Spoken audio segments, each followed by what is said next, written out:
সাত জায়গায় যেখানে দোয়া কবুল হয়, এই সাতটি জায়গায় যেখানে দোয়া কবুল হয়, আল্লাহ পাক রব্বুল আলামিন ওই সাতটি জায়গাতে যেই কোনো দোয়া আপনি করবেন, আল্লাহ পাক আপনার মনের আশা আমার আল্লাহ কবুল করে নেবেন। জীবনের অনেক আশা আছে কিন্তু কবুল হচ্ছে না, কিন্তু সাতটা গুরুত্বপূর্ণ জায়গা হচ্ছে এমন, ওই সাতটি জায়গাতে যদি আপনি ভালোভাবে আল্লাহ পাকের কাছে চাওয়ার মতো চাইতে পারেন, আমার আল্লাহ কখন আপনাকে খালি হাতে ফেরত দিবেন না। সবচাইতে মূল কারণ হচ্ছে আমরা চাওয়ার মতো চাইতে পারি না। যেভাবে চাইলেন আমার আল্লাহ খুশি হবেন, যেভাবে চাইলে আমার আল্লাহ আমাকে দিবেন, ওইভাবে আমরা চাইতে পারি না। চাওয়ার মতো চাইতে পারি নাই বিধা আমাদের দোয়া কবুল হচ্ছে না। কোন সময় চাইলে আল্লাহ খুশি হয়, কোন সময় চাইলে আল্লাহ পাক বান্দার দোয়া কবুল করেন, সেই বিষয়টা আমাদের অনেকেরই অজানা। এই জন্য আমার মুসলমান বন্ধু আমার, সাতটি জায়গা হলো এমন যেখানে দোয়া করলে আল্লাহ পাক রব্বুল আলামিন বান্দার দোয়া আমার আল্লাহ কবুল করেন।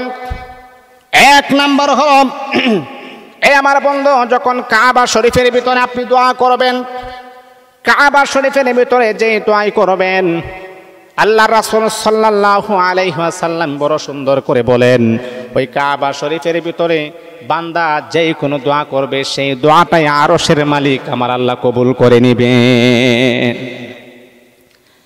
নবী আমার বড় সুন্দর করে বলেন, একজন মানুষ যখন সোনার মদিনায় যখন হজ করতে যায়, ওই মানুষটাকে আল্লাহ পাক রব্বুল আলামিন কেমন পবিত্র আমার আল্লাহ বানিয়ে দেন। একজন মায়ের গর্ভে যখন নিষ্পাপ মাসুম বাচ্চারা যখন পৃথিবীতে আগমন করে, তার যেমন কোনো গুনাহ থাকে না, একজন হাজী সাহেবকে আমার আল্লাহ নিষ্পাপ মাসুম বাচ্চার মতো পবিত্র বানায় দেয়। মানুষের যখন গুনাহ থাকে না, যে কোনো দোয়া করবে সেই দোয়াটাই আমার আল্লাহ কবুল করে নেবেন। দুই নাম্বার হলো মুসলমান বন্ধু আমার, ওই জায়গাতে আপনি দোয়া করলে কবুল হবে, আজান এবং একামতের মধ্যবর্তী স্থানে দোয়া করবেন, কবুল হয়ে যাবে। আজানের দোয়া পরে আপনি আল্লাহ পাক রব্বুল আলামিনের কাছে দোয়া করবেন, কবুল হবে। একামতের পরে ইমাম সাহেব যখন আল্লাহু আকবার যখন বলবেন, এই কিছু সময়ের ভিতরে যদি আপনি দোয়া করতে পারেন, আল্লাহ পাক রব্বুল আলামিন সেই দোয়াটাও আমার আল্লাহ কবুল করে নেবেন। আজানের পরে এবং একামতের পরে কিন্তু সময় থাকে না। এই যে ইমাম সাহেব যখন আল্লাহু আকবার বলবে, এর আগে আপনার মনের যে আশাটা, এটা আগে আপনি প্যাকেট করে রাখেন, আগে আপনি নোট করে রাখেন, এই একামতের পরে আমি আল্লাহ পাকের কাছে এই দোয়াটা দরখাস্ত করব। আমাদের তো কোনো নোট নাই, আমাদের তো কোনো চাওয়া পাওয়ার নাই। আমরা চাওয়ার কথা মালিকের কাছে চাই, দুনিয়াদার মানুষের কাছে। এটাই হচ্ছে সবচাইতে বড় ব্যর্থতা। আরে আল্লাহর কাছে আপনি চান, আমার আল্লাহ আপনাকে দিবে, দুনিয়ার মানুষ আপনাকে কি দিবে? যেটা দেওয়া সেটা তো আমার আল্লাহ দিবে, দুনিয়ার মানুষের কাছে কেন চান? এই জন্য আমরা পাই না, এই জন্য আমাদের অভাবও দূর হয় না। দূর করার মালিক যিনি, তার কাছে না চেয়ে দুনিয়ার মানুষের কাছে আমরা চাই, তাহলে আমাদের অভাব কিভাবে দূর হবে?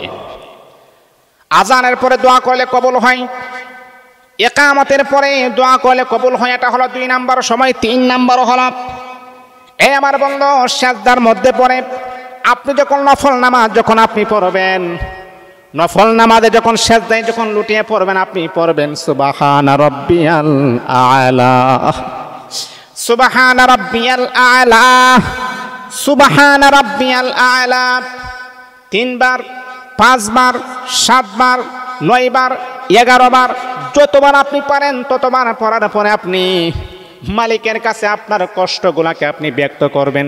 আপনি সিজদায় পড়ে আছেন, সিজদার হালতে আপনি মালিকের কাছে ব্যক্ত করবেন, ও রব্বুল আলামিন, আল্লাহ আমার টাকার প্রয়োজন, রব্বে কারিম আল্লাহ আমি একটা বিবাহের উপযুক্ত হয়ে গেছে, আল্লাহ ভালো একটা ছেলের সন্ধান তুমি মিলিয়ে দাও। চোখের পানি ছেড়ে দিয়ে যখন সিজদায় পড়ে যখন আপনি আপনার মনের কথাগুলা যখন ব্যক্ত করবেন, আল্লাহ পাক রব্বুল আলামিন সিজদায় বান্দার দোয়াকে আমার আল্লাহ কবুল করে নেবেন।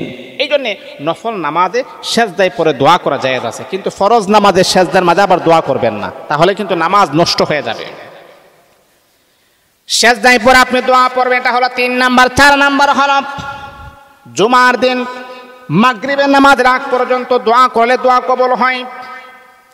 আমার বন্ধু, জুমার দিন হলো বড় দামি একটা সম্মানিত দিন, ওই দিন আপনি দোয়া করবেন, কবুল হবে।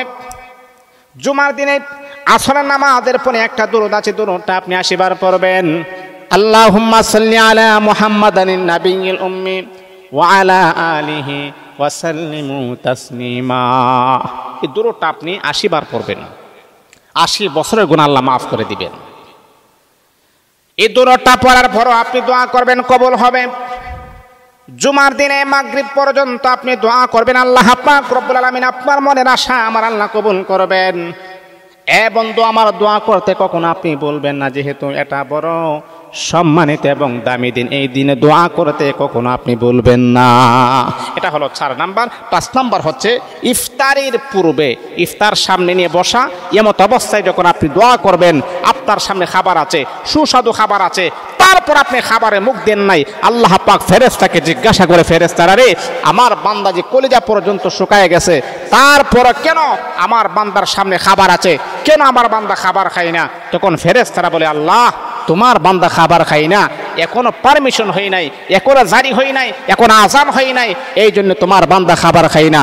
আল্লাহ পাক রব্বুল আলামিন তখন বলে, আমার বান্দা যেহেতু আমার জন্য অপেক্ষা করতেছে, এই মুহূর্তে যেই দোয়া আমার বান্দা করবে সেই দোয়া আমি আল্লাহ কবুল করে নিব।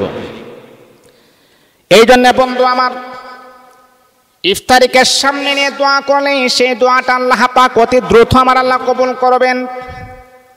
এই আমার বন্ধু, তাহলে বোঝা গেল 5 নাম্বার হলো ইফতারিকে সামনে নিয়ে আল্লাহ পাকের মুমিন বান্দা বান্দি যেই দোয়া করবে সেই দোয়াটাই আমার আল্লাহ কবুল করে নিবেন। এটা হলো 5 নাম্বার।